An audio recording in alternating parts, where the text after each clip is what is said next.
Dr. Steiner. Thank you for your work. I have some general concerns with the report. The first goes to research. You are, of course, absolutely right to have a model that looks at the research for best practices and best results, which is, after all, what we're all here for. But when I look at the research that is cited, I'm troubled. Now, let me give you one obvious example. You recommend a very substantial extra spending on pre-K.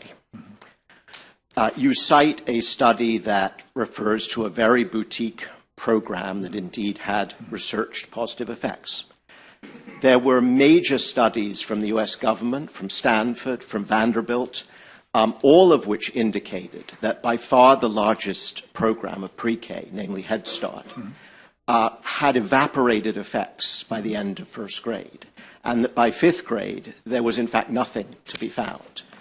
We have spent tens of billions of dollars on that program, and in fact the research out of the US Department of Education was so negative that it was delayed before it was released, but it was finally released.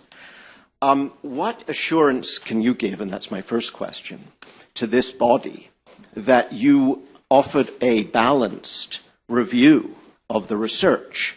There may be an argument that the best pre-K program known to us, if it were in fact universalized, might indeed have positive effects. But you can hardly expect that to be the rule. Second, you offer research again as an important source, but you offer no hierarchical recommendations that say spending on this is more important than spending on that. And yet the research records are rich with exactly that set of recommendations.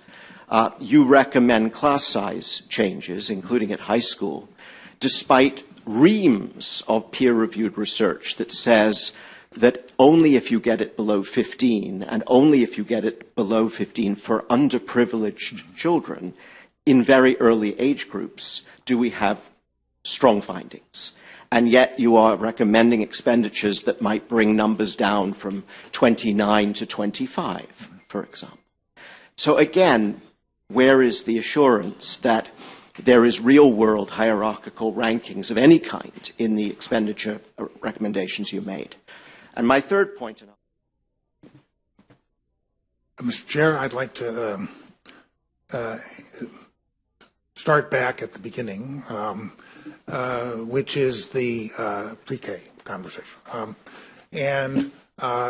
That's an area that we've been working with very closely over the years, and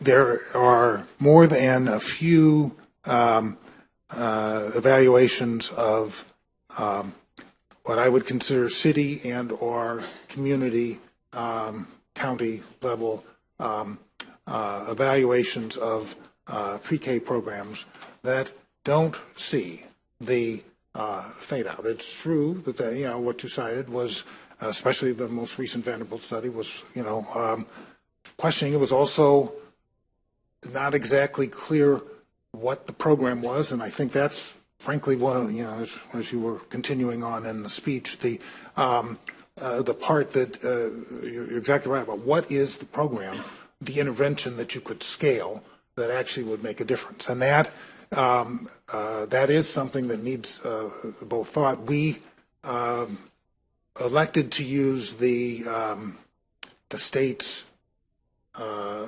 Excel's system and say, well, only at the highest level of that system would a program, either offered by a district or offered privately, would meet that higher expectation, but that isn't recommending a particular program.